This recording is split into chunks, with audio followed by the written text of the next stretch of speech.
Hello बच्चों, start करते हैं आज lecture number 6 body fluid and circulation. Topic है कार्डियक साइकिल।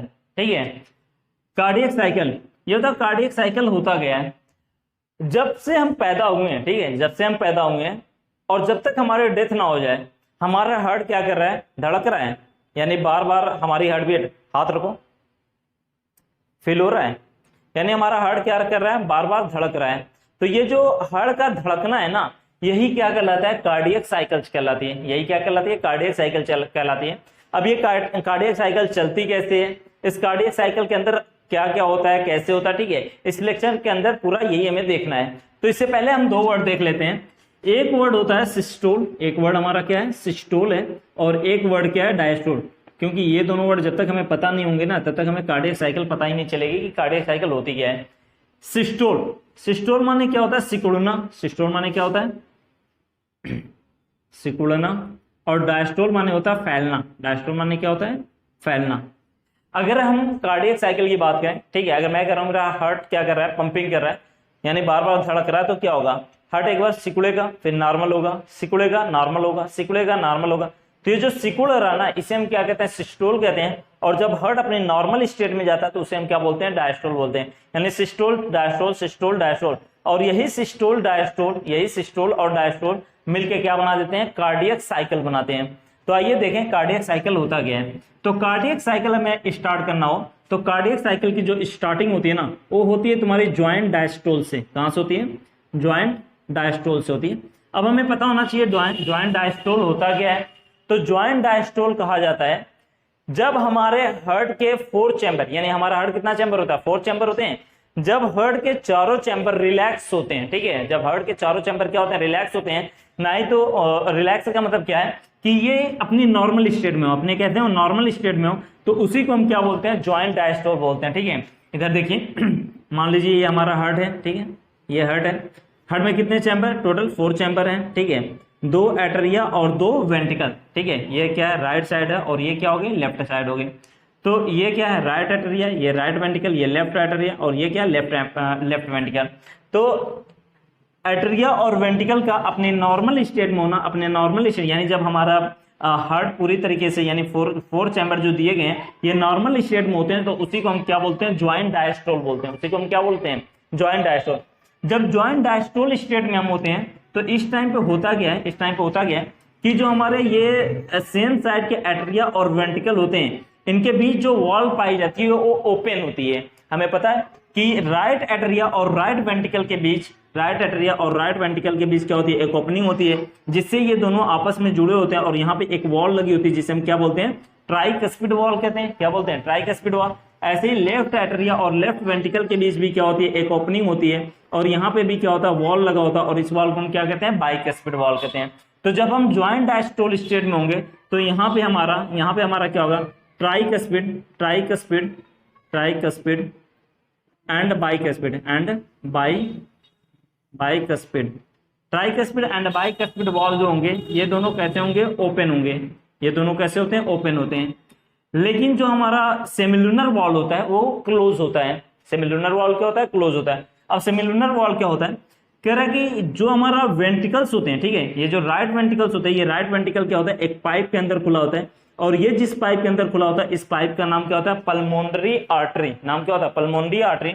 और यहाँ पे एक वॉल लगा होता है, और इस वॉल को हम क्या बोलते हैं, सेमिलुनर वॉल बोलते हैं। ऐसे ही हमारा जो लेफ्ट वेंट्रिकल होता है ये भी एक पाइप के अंदर खुलता है, और इस पाइप को हम क्या बोलते हैं, एओर्टा बोलते हैं। और यहाँ पे भी हमारा एक वॉल लगी होती है, इस वॉल को भी क्या बोलते हैं, सेमिलुनर वॉल। तो ये जो सेमिलुनर वॉल होते हैं ना, ये ज्वाइंट डायस्टोल में कैसे होते हैं ज्वाइंट डायस्टोल में, यानी सेमिलुनर वॉल की बात करें,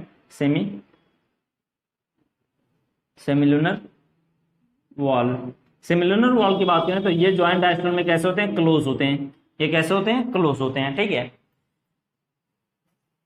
आइए इतना समझ में आया कि कार्डियक साइकिल की अगर बात करें तो कार्डियक साइकिल की स्टार्टिंग कहां से होती है, ज्वाइंट डायस्टोल से होती है।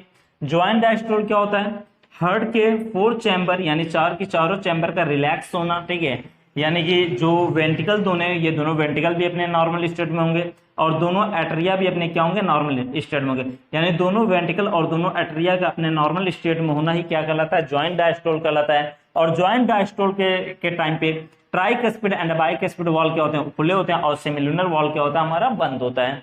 ठीक है, अब ये बताइए जो हमारी ये बॉडी है, ठीक है, ये हमारी क्या होगी, बॉडी होगी। बॉडी से जो हार्ट तक ब्लड जाता है वो कहता होता है ऑक्सीजनेटेड या डीऑक्सीजनेटेड, वो डीऑक्सीजनेटेड ब्लड होता है। तो ये हमारा डीऑक्सीजनेटेड ब्लड, ये डीऑक्सीजनेटेड ब्लड कहाँ गया, राइट एट्रिया के पास गया। ठीक है, अब होता क्या है कि ये हमारा हार्ट है, तो हार्ट के नीचे से जो डीऑक्सीजनेटेड ब्लड जो पाइप लेके आती है उसे इंफेरियर वेना कावा बोलते हैं। क्या बोला जाता है, इंफेरियर, यानी नीचे, इंफेरियर माने क्या होता है, नीचे, उसे इंफेरियर वेना कावा बोलते हैं। और जो हार्ट के ऊपर से, यानी हार्ट के ऊपर का जो पार्ट है, यहाँ से जो डीऑक्सीजनेटेड ब्लड को लेके आएगा उसे हम क्या बोलेंगे, सुपेरियर वेना कावा। यानी इंफेरियर और सुपेरियर वेना कावा से क्या होगा, डीऑक्सीजनेटेड ब्लड आएगा हमारा कहाँ पे आ रहा है, राइट एट्रिया में आ रहा है। कहाँ पे आ रहा है, राइट एट्रिया में आ रहा है। ऐसे ही क्या होता है कि यहाँ पे हमारा क्या हो गया, लंग्स हो गया, ये हमारा क्या हो गया, लंग्स हो गया। लंग्स से क्या होता है, ऑक्सीजनेटेड ब्लड, लंग्स से क्या होता है, ऑक्सीजनेटेड ब्लड जिस पाइप द्वारा आता है, इस पाइप को हम क्या बोलते हैं, पल्मोनरी वेन बोलते हैं। क्या बोला जाता है, पल्मोनरी वेन। और ये ऑक्सीजनेटेड ब्लड कहाँ पे आता है, लेफ्ट एट्रिया में आता है। ठीक है, ये कहाँ पे आता है, लेफ्ट एट्रिया में आता है।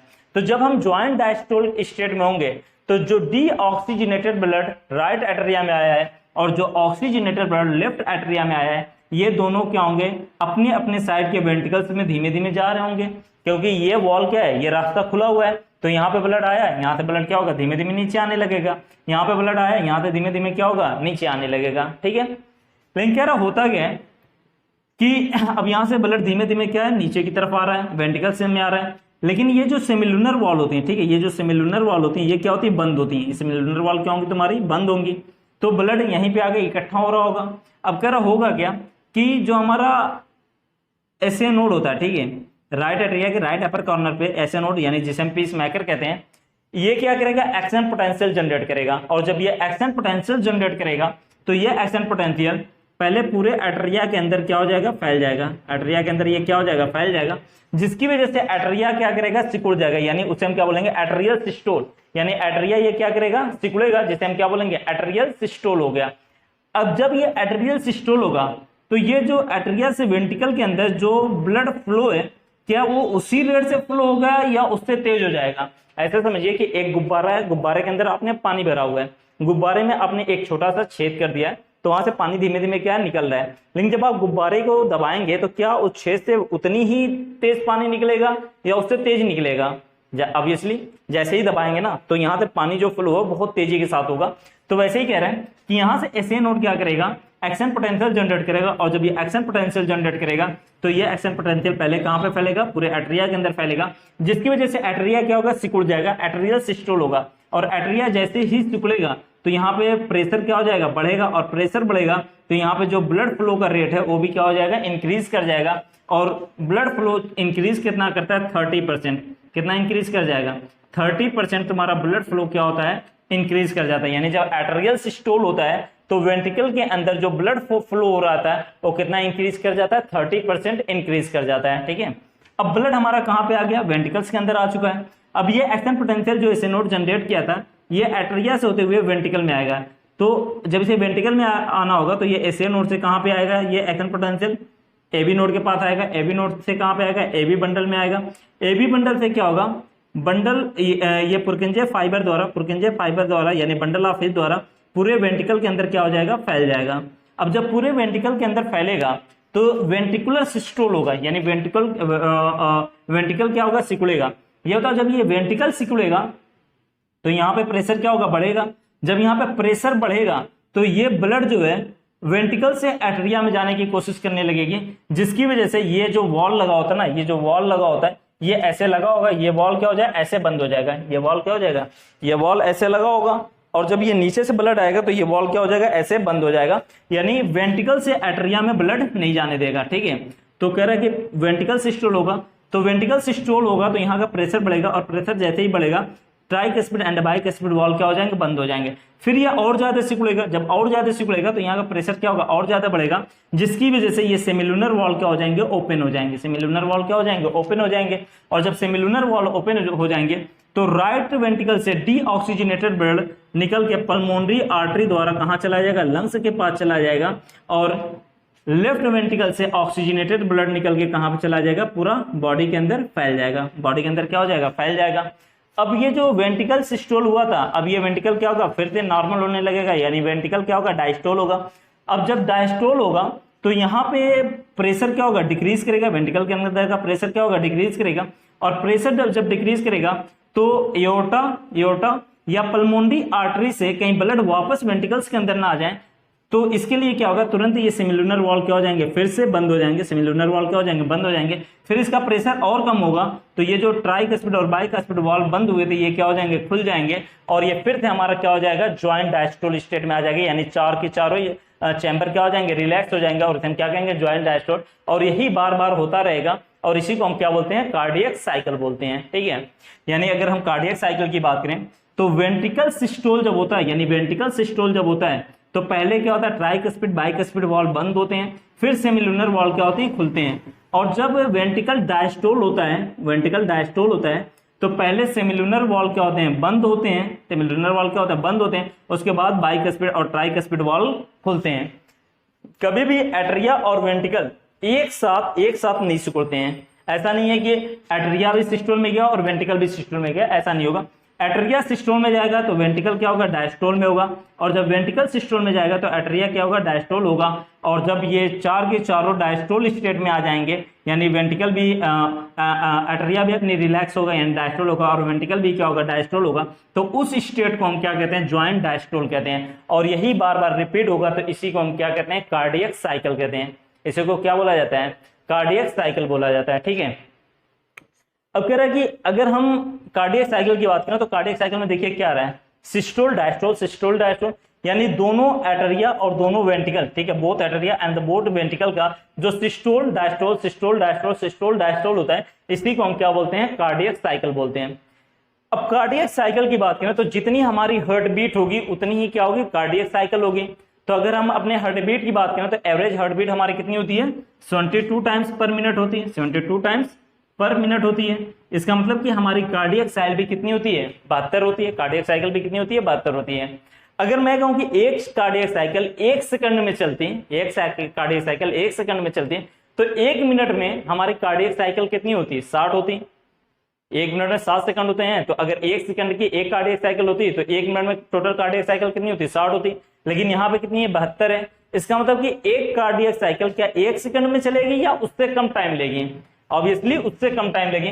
तो एक कार्डियक साइकिल यानी एक कार्डियक साइकिल की जो टाइमिंग होती है वो 0.8 सेकंड की होती है। कितनी होती है, 0.8 सेकंड। यानी 1 सेकंड में एक कार्डियक साइकिल चलती है, एक से ज्यादा चलती है, एक से ज्यादा चलती है, क्योंकि एक कार्डियक साइकिल तुम्हारा कितना टाइम ले रहा है, 0.8 सेकंड का ही टाइम लेता है। ठीक है, अब कह रहा होता क्या है कि जब हमारी कार्डियक साइकिल चल रही होगी, ठीक है, जब हमारी कार्डियक साइकिल चल रही होगी तो ये हमारा हार्ट है, ये हमारा क्या हो गया, हार्ट हो गया। ठीक है,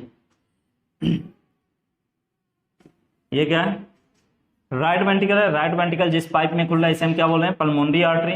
और ये क्या, लेफ्ट वेंट्रिकल है, ये जिसके अंदर खुलता है उसे हम क्या बोलते हैं, एओर्टा बोलते हैं। ठीक है, तो कह रहे जब हमारी कार्डियक साइकिल चल रही होती है, जब वेंट्रिकुलर सिस्टोल होता है तो प्रत्येक वेंट्रिकल से, यानी ईच वेंट्रिकल, यानी ये दोनों वेंट्रिकल अपना सिस्टोल हुए, तो एक वेंट्रिकल से जितना ब्लड निकलता है, मान लो ये वाला वेंट्रिकल है, जितना ब्लड निकाला, या ये वाला वेंट्रिकल जितना ब्लड निकाला, ठीक है, एक कार्डियक साइकिल में एक वेंट्रिकल जितना ब्लड निकालता है उसी को हम क्या बोलते हैं, स्ट्रोक वॉल्यूम बोलते हैं। उसी को क्या बोला जाता है, स्ट्रोक वॉल्यूम बोलते हैं। ठीक है, स्ट्रोक वॉल्यूम क्या होता है, एक कार्डियक साइकिल में एक वेंट्रिकल से, चाहे लेफ्ट का ले लो या राइट का, कि एक कार्डियक साइकिल में राइट वेंट्रिकल से जितना ब्लड निकला, या एक कार्डियक साइकिल में लेफ्ट वेंट्रिकल से जितना ब्लड निकला, यानी एक कार्डियक साइकिल में एक वेंट्रिकल से जितना ब्लड निकलेगा उसी को हम क्या बोलते हैं, स्ट्रोक वॉल्यूम कहते हैं। और ये हमारा कितना होता है, 70 ml होता है। कितना होता है, 70 ml। यानी जब एक बार हमारा वेंट्रिकल सिस्टोल करता है तो एक वेंट्रिकल से 70 ml निकलता है, और इस वाले से भी क्या होगा, 70। अगर हमसे पूछ ले कि दोनों वेंट्रिकल को मिला के हमारा स्ट्रोक वॉल्यूम कितना होगा, तो कितना हो जाएगा, 140 हो जाएगा। और अगर एक वेंट्रिकल का पूछ रहा है तो एक वेंट्रिकल का स्ट्रोक वॉल्यूम कितना होगा, 70 ml होगा। ये बताओ हमारी हार्ट बीट कितनी होती है, 72 टाइम्स होती है। तो अगर हम इसमें क्या करें, अगर इसमें हम क्या करें 72 से मल्टीप्लाई कर दें, कितने से 72 से मल्टीप्लाई कर दें, तो ये लगभग हमारा आता है 5000 ml। कितना आता है 5000 ml। और इसे हम बोलते हैं कार्डियक आउटपुट। कार्डियक आउटपुट यानी कार्डियक आउटपुट क्या होगा कि 1 मिनट में कितना, 1 मिनट में एक वेंट्रिकल से जितना ब्लड निकलेगा उसी को हम क्या कहेंगे, कार्डियक आउटपुट कहेंगे। ठीक है, 1 मिनट में कितना, एक मिनट में कार्डियक साइकिल कितनी चलेगी, 72 टाइम चलेगी। तो एक वेंट्रिकल से 1 मिनट में जितना ब्लड निकला वो हमारा क्या कहलाएगा, कार्डियक आउटपुट कहलाएगा, कार्डियक आउटपुट। ठीक है, इसे क्या कहोगे, कार्डियक आउटपुट कहोगे। और एक कार्डियक साइकिल में एक वेंट्रिकल से जितना ब्लड निकलेगा उसे हम क्या बोलेंगे, स्ट्रोक वॉल्यूम कहेंगे। तो स्ट्रोक वॉल्यूम कितना होता है, 72 होता है। और कार्डियक आउटपुट कितना होता है, 5000 ml यानी 5 लीटर होता है। कार्डियक आउटपुट निकालना होगा तो हम क्या करेंगे, stroke volume into heart beat, stroke volume into heart beat is equal to क्या हो जाएगा, कार्डियक आउटपुट हो जाएगा। ओके, आई होप इतना समझ में आ रहा होगा। अब देखिए होता क्या कि इस कार्डियक साइकिल के टाइम पे ना हमारे हार्ट से 2 तरीके की साउंड आती है। एक साउंड होती है जिसे हम क्या बोलते हैं, लब, और एक साउंड क्या होती है जिसे क्या बोला जाता है, डब। ठीक है, लब डब लब डब लब डब, ये साउंड आती है। कभी आप गए होगे, ठीक है, तो डॉक्टर क्या करते हैं, यहाँ पे स्टेथोस्कोप लगा के हार्ट बीट सुनने की कोशिश करते हैं। तो उन्हें कौन सी साउंड आती है, ये लब डब आती है। तो कह रहे ये साउंड आती किसकी वजह से है, तो कह रहा है होता क्या है कि जब ये बाइकस्पिड और ट्राइकस्पिड वॉल्व बंद होते हैं, जब वेंट्रिकुलर सिस्टोल होगा तो यहाँ का प्रेशर बढ़ा, तो ये बाइकस्पिड और ट्राइकस्पिड वॉल्व क्या होंगे, बंद होंगे। तो बाइकस्पिड ट्राइकस्पिड वॉल्व बंद होने की वजह से जो साउंड आता है वो तुम्हारा क्या होता है, लब होता है। ठीक है, वो क्या होता है, लब होता है। ठीक है, अब ये बताओ जब यहाँ का वेंट्रिकल का प्रेशर कम होता है, वेंट्रिकल का प्रेशर कम होता है, तो ये जो सेमिलुनर वॉल्व होती है ये क्या होती है, सेमिलुनर वॉल्व होती है ये क्या होती है, बंद हो जाती हैं। और जब ये बंद होती है यानी सेमिलुनर वॉल्व के बंद होने से जो साउंड आती है वो क्या होती है, डब होती है। और ये लब डब यानी लब साउंड किसकी वजह से आती है, बाइकस्पिड ट्राइकस्पिड वॉल्व बंद होने की वजह से आती है। और डब किससे आती है, सेमिलुनर वॉल्व बंद होने से आती है। और इन दोनों साउंड का यूज किसमें किया जाता है, क्लिनिकल डायग्नोसिस में किया जाता है। ठीक है, अगर ये इन साउंड में कोई प्रॉब्लम है तो डॉक्टर समझ जाता है कि हमारे हार्ट के अंदर कुछ ना कुछ दिक्कतें चल रही हैं। ओके, आई होप इतना समझ में आ गया होगा। आप अगर चाहें तो इसे लिख लें। ठीक है, ओके,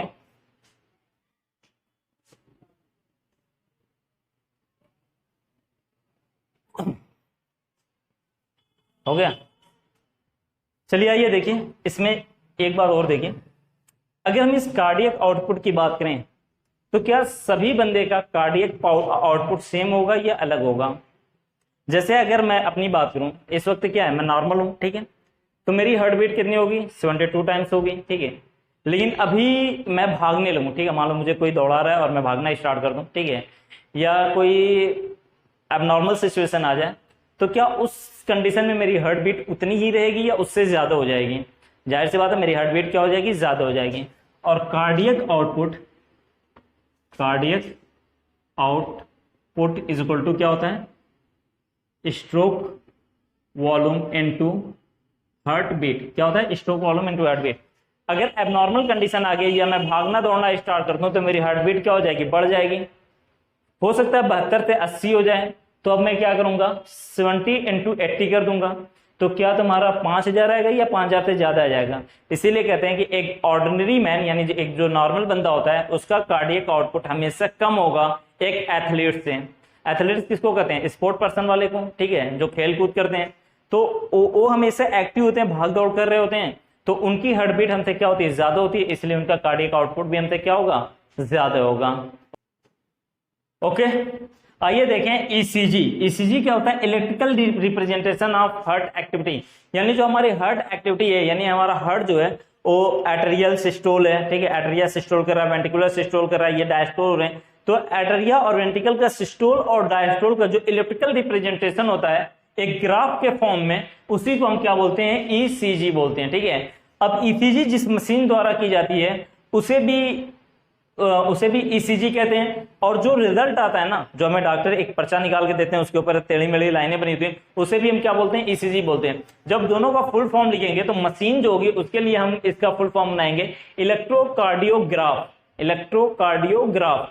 और जब हम जो हमें डॉक्टर जो रिजल्ट निकाल के दिए उसके लिए जब हम ईसीजी का फुल फॉर्म बनाएंगे तो उसे हम क्या कहेंगे, इलेक्ट्रोकार्डियोग्राम। उसे क्या बोलेंगे, इलेक्ट्रोकार्डियोग्राम बोलेंगे। ठीक है, अब इधर देखिए कह रहा है कि अगर हम बात करें, ठीक है, अगर हम बात करें तो जब हम ईसीजी निकलवाते हैं, ठीक है, जब हम ईसीजी निकलवाते हैं, या आपने ये चीजें मूवी में देखी होगी या रियल लाइफ में कभी हॉस्पिटल गए होगे, ठीक है, किसी कार्डियोलॉजिस्ट के पास गए होगे। कार्डियोलॉजिस्ट किसे कहते हैं, जो हार्ट का डॉक्टर होता है। तब आपने वहां पे ये चीजें देखी होंगी कि कोई बंदा लेटा हुआ है, ठीक है, कोई बंदा क्या है, लेटा हुआ है, और उसके बॉडी से कुछ तार यानी कुछ लीड अटैच हैं, और एक स्क्रीन होगी यानी एक टीवी होगी। इस टीवी के ऊपर कुछ इस तरीके से, ठीक है, कुछ इस तरीके से चल रहा होगा, ठीक है, कुछ इस तरीके से आपको दिख रहा होगा। तो ये जो ग्राफ बन रहा है ना, यही ग्राफ क्या है, हमारी हार्ट बीट है। ठीक है, यही हमारी क्या है, electrical representation of heart beat है, और इसी को हम क्या बोलते हैं, ईसीजी बोलते हैं। इसी को क्या बोलते हैं, ईसीजी बोलते हैं। और यहाँ पे आपको एक साउंड भी सुनाई देगी, पिप पिप पिप। ठीक है, ये साउंड चल रही होगी, यानी अगर साउंड पिप पिप पिप आ रही है और ये ग्राफ टेढ़ा मेढ़ा बना हुआ है, इसका मतलब बंदा अभी जिंदा है। ठीक है, बंदा अभी क्या है, जिंदा है। लेकिन जैसे ही ये लाइन तुम्हारी स्ट्रेट हो गई यानी सीधी हो जाएगी, तो ये जो पिप पिप पिप साउंड थी, ये साउंड भी बदल जाएगी और क्या हो जाएगी, पिप पिप पिप। ठीक है, और इसका मतलब बंदे का कार्डियक अरेस्ट यानी उसका हार्ट धड़कना बंद कर दिया और बंदा क्या हो गया, निपट गया है। अब कह रहे ये जो ईसीजी निकाली जाती है ना, एक नॉर्मल ईसीजी होती है, एक स्टैंडर्ड ईसीजी, सॉरी एक स्टैंडर्ड ईसीजी होती है और एक क्या होती है, कॉम्प्लेक्स होती है। तो अगर हमें स्टैंडर्ड यानी नॉर्मल ईसीजी निकलवानी है तो वहां पे हमें 3 लीड चाहिए। ठीक है, अगर हमें क्या चाहिए, स्टैंडर्ड ईसीजी। ठीक है, अगर हमें स्टैंडर्ड ईसीजी निकलवानी है या कहते नॉर्मल ईसीजी निकलवानी है तो कितनी लीड चाहिए, कितने तार की जरूरत पड़ेगा, 3 लीड की जरूरत पड़ेगी। अभी 3 लीड में से क्या होगा, 2 लीड जो होंगी ये हमारे रिस्ट पे लगी होंगी, यानी हमारे एक यहां पर लगी होगी और एक यहां पर लगी होगी। ठीक है, यानी दो कहां पे लगती हैं, तुम्हारे रिस्ट यानी कलाई पे लगती हैं, और एक लीड जो होगी ये हमारे कहां पे लगती है, लेफ्ट एंकल पे लगती है। कहां पे लगती है, इस वाले पोर्शन पे लगेगी, लेफ्ट एंकल पे लगती है। ठीक है, और एक कहां पे लगी हमारी, लेफ्ट एंकल पे लगती है। ठीक है, कहां पे लगती है, लेफ्ट एंकल पे लगती है। और हमें ऐसा ग्राफ मिल जाता है और इसे हम क्या कहते हैं, स्टैंडर्ड ईसीजी कहते हैं। लेकिन अगर हमें कॉम्प्लेक्स ईसीजी चाहिए, ठीक है, अगर हमें इससे कॉम्प्लेक्स ईसीजी चाहिए तो फिर 3 लीड नहीं चाहिए, मल्टीपल लीड चाहिए, यानी 3 से ज्यादा लीड चाहिए। ये हाथ और पैर में तो लीड लगेंगी, साथ ही साथ हमारे चेस्ट वाले रीजन से भी कुछ लीड को जोड़ना पड़ता है, और तब हमें क्या मिलता है, कॉम्प्लेक्स मिलती है। लेकिन यहाँ पे हमें क्या पढ़नी है, स्टैंडर्ड ईसीजी ही पढ़नी है। फिर जब हम स्टैंडर्ड ईसीजी निकालते हैं तो कुछ इस तरीके का हमें ग्राफ मिलता है, और इस ग्राफ को लेटर द्वारा डिनोट किया जाता है P to T, यानी P से T तक के लेटर द्वारा क्या किया जाता है, डिनोट किया जाता है। ठीक है, आइए थोड़ा इसे देखें। P to T लेटर द्वारा डिनोट किया जाता है। इससे पहले 2 वर्ड है उसे समझ लिया जाए। एक हमारा होता है डीपोलराइजेशन, डीपोलराइजेशन, और एक होता है रीपोलराइजेशन, रीपोलराइजेशन। डीपोलराइजेशन माने होता है सिस्टोल, डीपोलराइजेशन माने क्या होता है, सिस्टोल, और रीपोलराइजेशन माने होता है डायस्टोल। ठीक है, रीपोलराइजेशन मीन्स क्या होता है, डायस्टोल। यानी अगर कहीं पे डीपोलराइजेशन लिखा है, depolarisation of atria, depolarisation of ventricle, इसका मतलब डीपोलराइजेशन आर्टरिया, आर्टरिया क्या हो रहा है, सिस्टोल हो रहा है। डीपोलराइजेशन ऑफ वेंट्रिकल, वेंट्रिकल क्या हो रहा है, सिस्टोल हो रहा है। अगर रीपोलराइजेशन लिखा है तो इसका मतलब वो क्या हो रहे हैं, फैलने नॉर्मल स्टेट में जा रहे हैं, यानी डायस्टोल हो रहा है। ठीक है, तो आइए देखें क्या रहे, जब हम ईसीजी निकालते हैं तो हमारी जो टेढ़ी मेढ़ी लाइन आती है उसे हम letter P to T letter द्वारा डिनोट करते हैं। ठीक है, तो ये देखिए हम एक ईसीजी बनाते हैं। ठीक है,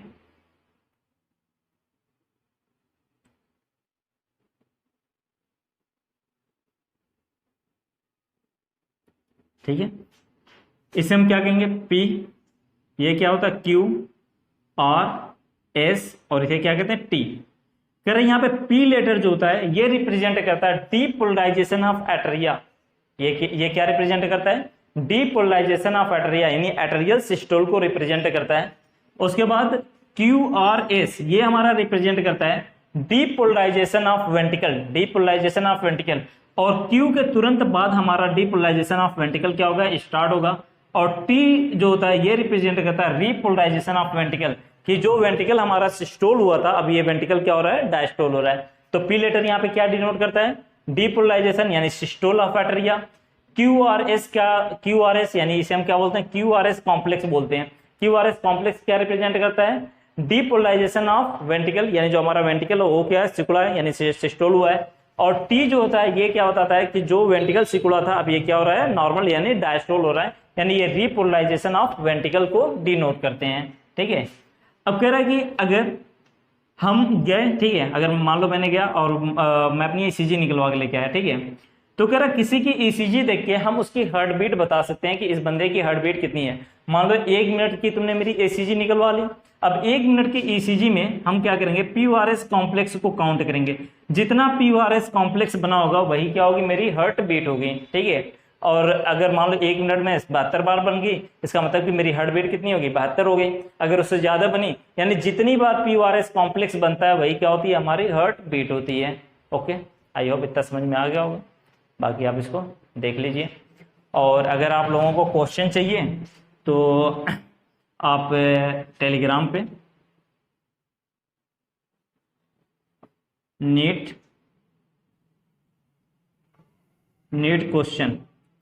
क्वेश्चन से नाम से आप सर्च करिएगा, वहाँ पे चैनल मिल जाएगा। ठीक है, अभी नया चैनल है, उस पर कुछ पीडीएफ मैंने डाल दी है, तो आप वहाँ से देख लीजिएगा, क्योंकि वहाँ पे मैं लगातार पीडीएफ डालता रहूँगा। यहाँ पे जितना पढ़ाऊँगा उसका पीडीएफ मैं वहाँ पे क्वेश्चन डालता रहूँगा, आप वहाँ से क्वेश्चन करते रहिए।